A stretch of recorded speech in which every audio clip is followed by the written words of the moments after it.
اسلام قبول کرنے سے پہلے حضرت عمر رضی اللہ تعالیٰ عنہ تجارت کی غرض سے مکہ سے شام گئے۔ واپسی پر راستے میں اپنے ساتھی سے کہا کہ میں فلاں عورت کے کام سے واپس دمشق جا رہا ہوں۔ جب دمشق پہنچے تو بازار بند ہو چکے تھے۔ آپ رضی اللہ تعالیٰ عنہ ایک سرائے میں سو گئے۔ جب صبح ہوئی تو ایک عیسائی پادری نے آپ رضی اللہ تعالیٰ عنہ کی طرف اشارہ کیا اور کہا، بسم اللہ الرحمن الرحیم۔ حضرت عمر رضی اللہ تعالیٰ عنہ اپنے دور خلافت میں شام کی طرف روانہ ہوئے۔ جب آپ دمشق کے قریب پہنچے تو آپ کو اطلاع ملی کہ وہاں طاعون کی شدید وبا پھیلی ہوئی ہے۔ اس موقع پر آپ نے مہاجرین اور انصار صحابہ اکرام کو جمع کر کے ان سے مشورہ کیا۔ کچھ صحابہ نے عرض کیا کہ آپ کو آگے بڑھنا چاہیے، جبکہ کچھ نے رائے دی کہ واپس لوٹ جانا بہتر ہے تاکہ مسلمانوں کو خطرے میں نہ ڈالا جائے۔ ابھی یہ مشورہ جاری تھا کہ حضرت عبد الرحمن بن عوف رضی اللہ تعالیٰ عنہ تشریف لائے، اور انہوں نے نبی کریم صلی اللہ علیہ وسلم کی یہ حدیث بیان کی کہ اگر کسی علاقے میں طاعون پھیل جائے تو وہاں نہ جاؤ، اور اگر تم پہلے سے وہاں موجود ہو تو وہاں سے نہ نکلو۔ یہ سن کر حضرت عمر رضی اللہ تعالیٰ عنہ نے فوراً واپسی کا فیصلہ فرمایا۔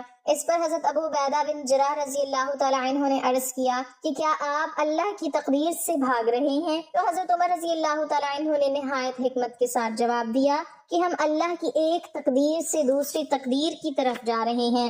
چنانچہ آپ نے اپنی فوج اور ساتھیوں کو لے کر مدینہ کی طرف واپسی اختیار کی اور اس طرح اپنی رعایا کو ایک بڑی آزمائش سے محفوظ رکھا۔ اسلام قبول کرنے سے کئی سال پہلے حضرت عمر بن خطاب رضی اللہ تعالیٰ عنہ ایک دفعہ تجارتی قافلے کے ساتھ مان لے کر مکہ سے شام گئے۔ قافلے میں قریش کے کئی اور بڑے سردار بھی شامل تھے۔ یہ قافلہ شام کے سب سے بڑے شہر دمشق گیا اور وہاں اپنا مال بیچ کر مکہ واپس روانہ ہوا۔ تھوڑا سا فاصلہ طے کرنے پر حضرت عمر رضی اللہ تعالیٰ عنہ کو یاد آیا کہ ان کی ایک رشتہ دار خاتون نے انہیں کچھ سونا دیا تھا کہ اسے بیچ کر اس کے لیے کچھ کپڑے وغیرہ لیتے آئیں۔ انہوں نے اپنے قافلے کے ساتھیوں سے کہا کہ فلاں عورت کا کام کرنے واپس دمشق جا رہا ہوں، کوشش کروں گا کہ یہ کام کر کے جلدی واپس آ جاؤں۔ حضرت عمر دمشق واپس گئے تو بازار بند ہو چکے تھے۔ مجبوراً وہ ایک مسافر خانے میں ٹھہرے اور سو گئے۔ تھوڑی دیر کے بعد اللہ کا ایک بندہ مسافر خانے میں آیا۔ اس نے حضرت عمر رضی اللہ تعالیٰ عنہ کو جگایا اور اپنے ساتھ اپنے گھر لے آیا۔ یہ بات واضح نہیں تھی کہ وہ شخص حضرت عمر رضی اللہ تعالیٰ عنہ کو پہلے سے جانتا تھا یا ان کے والد خطاب سے ان کی واقفیت تھی۔ انہوں نے حضرت عمر رضی اللہ تعالیٰ عنہ کی بڑی خاطر مدارت کی۔ کھانا کھا کر تو وہ سو گئے اور ان کا میزبان رات بھر عبادت کرتا رہا۔ صبح کو حضرت عمر رضی اللہ تعالیٰ عنہ بیدار ہوئے تو ان کے میزبان نے کہا کہ اکیلے بازار مت جانا، بازار میں لٹیرے اکثر مسافروں کو لوٹتے رہتے ہیں، میرے ساتھ چلنا۔ یہ کہہ کر وہ سو گیا کیونکہ رات بھر جاگ رہا تھا۔ حضرت عمر رضی اللہ تعالیٰ عنہ نے اسے جگانا مناسب نہیں سمجھا اور اکیلے ہی بازار چلے گئے۔ ابھی بازار کھلا بھی نہیں تھا، وہ بازار کھلنے کا انتظار کرنے لگے۔ کچھ دیر کے بعد ایک عیسائی پادری اپنے نوکروں کے ساتھ آیا اور حضرت عمر کی طرف اشارہ کر کے اپنے نوکروں کو حکم دیا کہ اس شخص کو پکڑ لو، یہ گرجے کا کام بہت اچھی طرح سے کر لے گا۔ اس زمانے میں حضرت عمر رضی اللہ تعالیٰ عنہ بڑے تن و من پہلوان تھے۔ پادری کے نوکروں نے ان کو پکڑ لیا اور ایک پرانے گرجے میں لے گئے۔ پادری نے ان کو ایک ہتھوڑا دیا اور ان کو گرجے کی ایک دیوار توڑنے پر لگا دیا۔ ایسا معلوم ہوتا تھا کہ وہ اس جگہ پر ایک نیا گرجا بنوانا چاہتے تھے۔ حضرت عمر دن بھر کام کرتے رہے، کہیں شام کو واپس جا کر چھٹی ملی۔ وہ تھکے ہارے واپس مسافر خانے میں آ کر بیٹھ گئے۔ پہلے ہی دن ایک آدمی پھر آیا اور اس نے پوچھا کہ آپ کدھر چلے گئے تھے؟ حضرت عمر رضی اللہ تعالیٰ عنہ نے اسے سارا قصہ بتا دیا۔ وہ شخص آج بھی ان کو اپنے گھر لے گیا اور ان کی بڑی خاطر و مدارت کی اور انہیں تاکید کی کہ کل بازار جاتے وقت مجھے ساتھ لے جانا۔ اس کے بعد وہ عبادت میں مشغول ہو گیا اور حضرت عمر رضی اللہ تعالیٰ عنہ سو گئے۔ دوسرے دن حضرت عمر رضی اللہ تعالیٰ عنہ بیدار ہوئے تو اپنے نیک میزبان کو سوتے پایا۔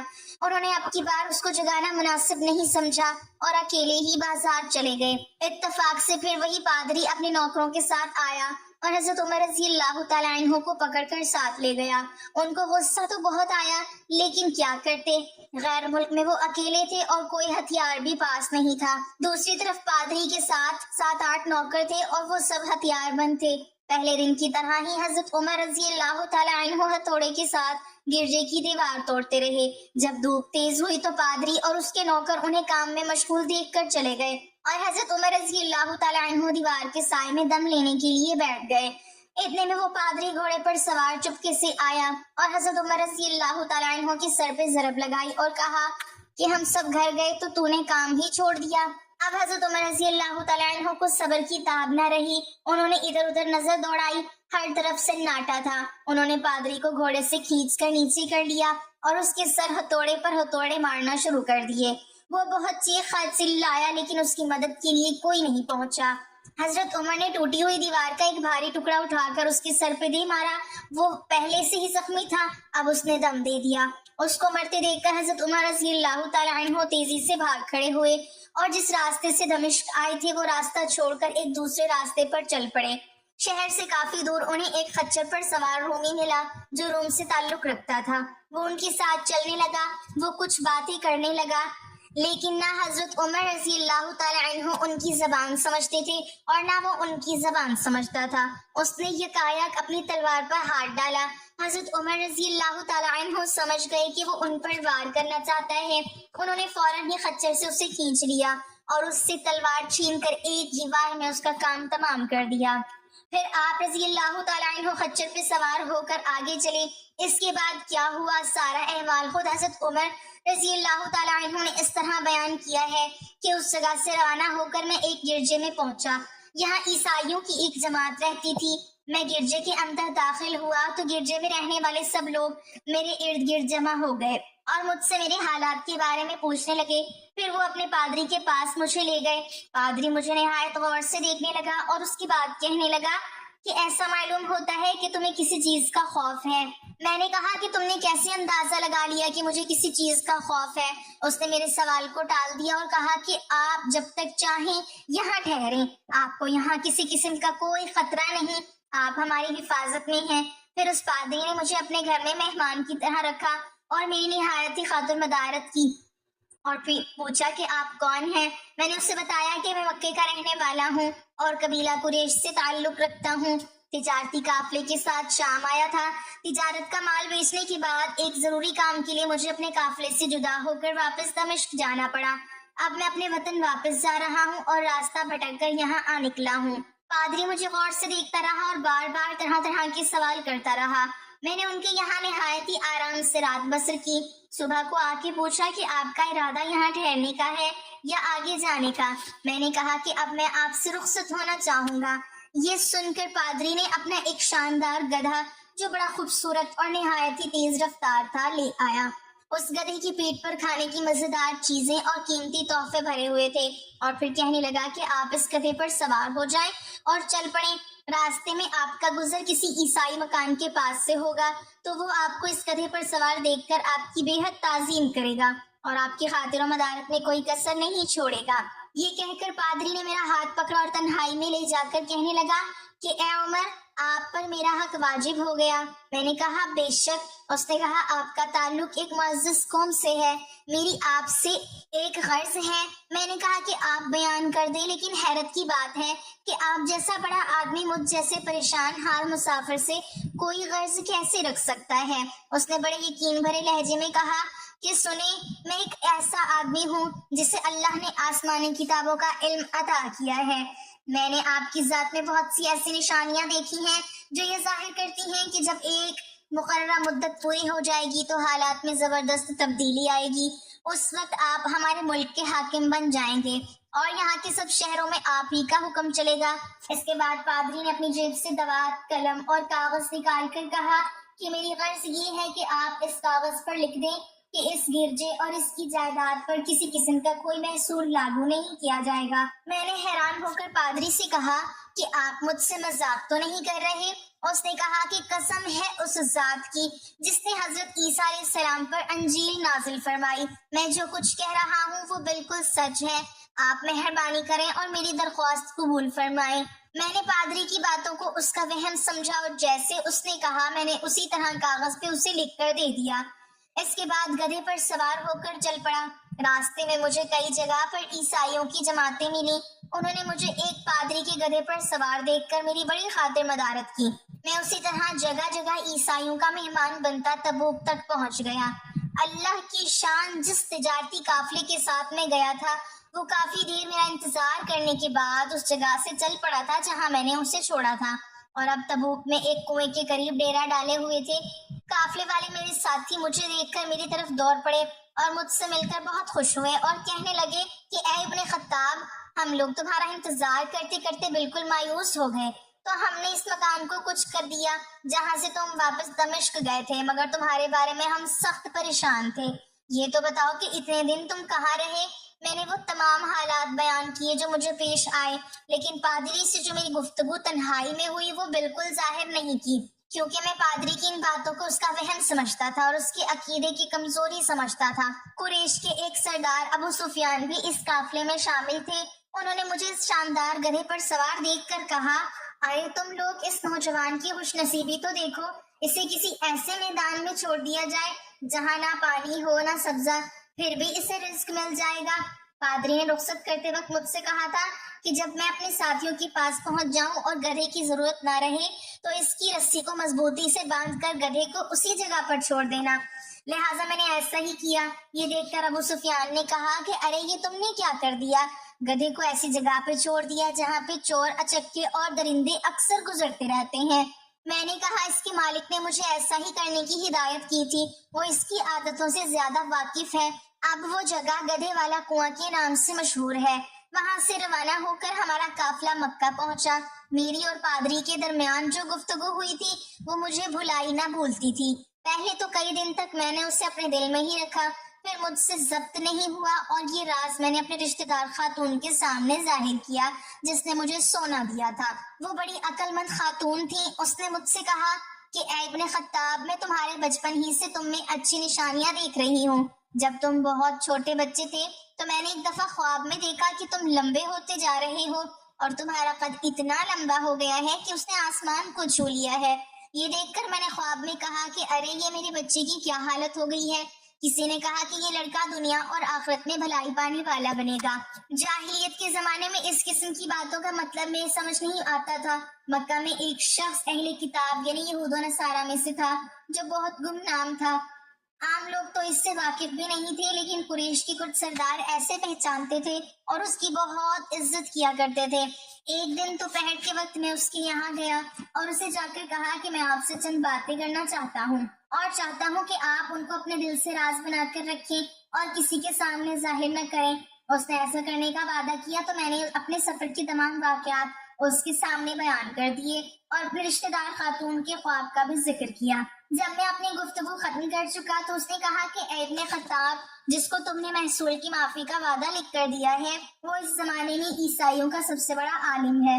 جو کچھ اس نے کہا وہ سب سچ ہے اور جلد ہی وہ سچ تمہارے سامنے آ جائے گا۔ جہاں تک تمہارے رشتہ دار خاتون کی خواب کا تعلق ہے تو اس سے یہ ظاہر ہوتا ہے کہ مکے میں ایک بہت بڑا انقلاب آئے گا، زمانہ ایک نئی صورت اختیار کرے گا اور آنے والے زمانے کے آسمان اور زمین بدل جائیں گے۔ میں وہاں سے گھر چلا آیا اور اس کی ساری باتیں اپنے دل میں لیے رہا۔ تھوڑے ہی عرصے کے بعد قریش کی مجلسوں میں آپ صلی اللہ علیہ وسلم کا ذکر ہونے لگا۔ یہ لوگ اس بات پر چڑھتے تھے کہ محمد صلی اللہ علیہ وسلم اپنے آپ کو اللہ کا رسول کہتے ہیں، لوگوں کو بتوں کی پوجا کرنے سے منع کرتے ہیں اور ایک اللہ کو ماننے پر زور دیتے ہیں۔ جلد ہی اللہ تعالیٰ نے اسلام کو ظاہر کر دیا اور مجھے یقین ہو گیا کہ حالات وہی صورت اختیار کر رہے ہیں جس کی طرف آسمانی کتابوں کے عالم شام کے پادری نے اشارہ کیا تھا۔ نبوت کے چھٹے سال حضرت عمر رضی اللہ تعالیٰ عنہ نے اسلام قبول کر لیا اور رسول اللہ صلی اللہ علیہ وسلم کے جانثار ساتھی بن گئے۔ 11 ہجری میں آپ صلی اللہ علیہ وسلم اس دنیا سے رخصت ہوئے تو حضرت ابو بکر رضی اللہ تعالیٰ عنہ مسلمانوں کے پہلے خلیفہ بنے۔ 13 ہجری میں انہوں نے وفات پائی تو حضرت عمر رضی اللہ تعالیٰ عنہ خلیفہ بنے۔ ان کے سفر نامے کی روایت کرنے والے راوی کا بیان ہے کہ حضرت عمر فاروق رضی اللہ تعالیٰ عنہ اپنی خلافت کے زمانے میں شام تشریف لے گئے تو ایک بہت بوڑھا آدمی جس کے بال برف کی طرح سفید ہو چکے تھے عیسائیوں کی ایک جماعت کے ساتھ ان کی خدمت میں حاضر ہوا اور عرض کیا کہ اے امیر المومنین، کیا آپ مجھے جانتے ہیں؟ حضرت عمر رضی اللہ تعالیٰ عنہ نے فرمایا کہ اگر آپ شام کے فلاں شہر کے پادری ہیں تو میں آپ کو پہچانتا ہوں۔ اس نے کہا کہ جی ہاں، میں وہی پادری ہوں۔ حضرت عمر رضی اللہ تعالیٰ عنہ نے فرمایا کہ میں نے آپ سے لکھ کر جو عہد کیا تھا وہ آج بھی قائم ہے۔ اللہ تعالیٰ نے اپنے رسول صلی اللہ علیہ وسلم کے ذریعے ہمیں عزت بخشی ہے انہوں نے ہمیں اللہ تعالیٰ کے پسندیدہ دین اسلام کی طرف دعوت دی اور ہم نے یہ قبول کی۔ آپ ہی نے مجھے ان باتوں سے آگاہ کیا تھا، اب آپ کو کون سی چیز اسلام کو قبول کرنے سے روکتی ہے؟ بوڑھے پادری نے حضرت عمر رضی اللہ تعالیٰ عنہ کی باتیں سن کر اسی وقت اپنے ساتھیوں سمیت کلمہ پڑھ کر اسلام کی دولت حاصل کر لی۔ حضرت عمر رضی اللہ تعالیٰ عنہ کو جادوگروں سے بہت نفرت تھی۔ انہیں جہاں کہیں بھی پتہ چلتا کہ وہاں کوئی جادوگر ہے تو حضرت عمر رضی اللہ تعالیٰ عنہ انہیں قتل کرنے کا حکم دیتے تھے۔ حضرت عمر رضی اللہ تعالیٰ عنہ کے دور میں ایک شخص تھا جو لوگوں کو بتا دیا کرتا تھا کہ تمہارے ہاتھ میں کتنی کنکریاں ہیں۔ وہ یہ ظاہر کرتا تھا کہ مجھے غیب کا علم ہے۔ ایک دفعہ حضرت عمر رضی اللہ تعالیٰ عنہ نے اس جادوگر کو بلایا اور اپنے سامنے بٹھا لیا۔ پھر آپ رضی اللہ تعالیٰ عنہ نے اپنا ہاتھ پیچھے کیا اور اپنے ہاتھ میں کچھ کنکریاں اٹھا لی۔ پھر جادوگر سے کہا، چل بتا میرے ہاتھ میں کیا ہے؟ جادوگر نے کہا کہ آپ کے ہاتھ میں کنکریاں ہیں۔ پھر آپ رضی اللہ تعالیٰ عنہ نے فرمایا، بتا کتنی کنکریاں ہیں؟ جادوگر نے کہا 5 کنکریاں ہیں۔ آپ رضی اللہ تعالیٰ عنہ نے پھر اپنا ہاتھ پیچھے کیا اور پھر کچھ کنکریاں اٹھا لی۔ پھر فرمایا، اب بتا میرے ہاتھ میں کیا ہے؟ جادوگر نے کہا آپ کے ہاتھ میں کنکریاں ہیں۔